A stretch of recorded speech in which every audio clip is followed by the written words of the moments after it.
बलधरा बिना शंकर की उपासना के रह नहीं पाती थी। हर पल उसे शिव की भक्ति चाहिए थी। जब इसका पुत्र हुआ तो बलधरा ने हाथ जोड़कर निवेदन करा, भोले बाबा जैसी भक्ति मुझ में है ऐसी भक्ति मेरे पुत्र में हो, और इस पुत्र को आप अपने पास में रखिए संजो कर। बलधरा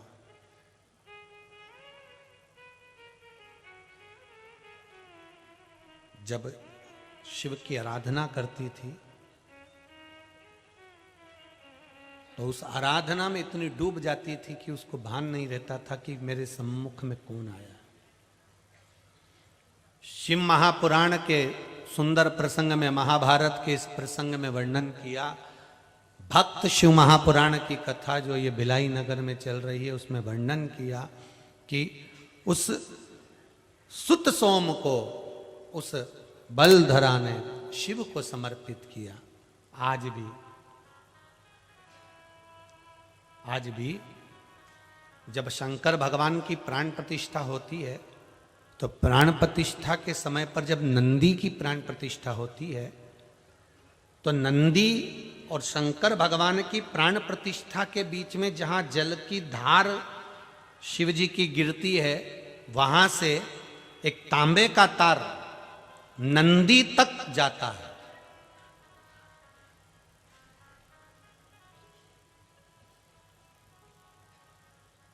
ब्राह्मण लोग जब प्रतिष्ठा करते हैं तो नंदी जहां बैठता है वहां से शिवलिंग तक एक तांबे का तार जाता है।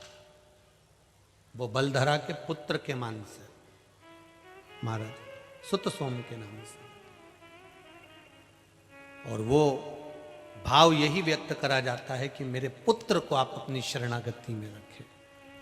नंदीश्वर सामने इसलिए कहते हैं कि नंदी के सींग और जो नंदी की पीठ पर जो अग्रभाग होता है, आपने देखा होगा नंदी की पीठ पर जो अग्रभाग होता है उस अग्रभाग में भगवान शंकर के दोनों सींगों के बीच, नंदी के दोनों सींगों से अग्रभाग से हम शंकर भगवान का शिवलिंग का जब दर्शन करते हैं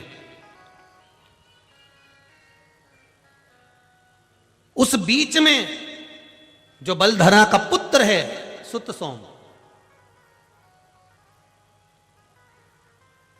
उसका बल हमको प्राप्त होता है और हमारी मनोकामना शिव के दर्शन करने से पूर्ण हो जाती है। जब हम लोग मंदिर से बाहर निकलते हैं, मंदिर से आते हैं तो शंकर भगवान के कान, नंदी के कानों में कहकर आते कि नहीं आते?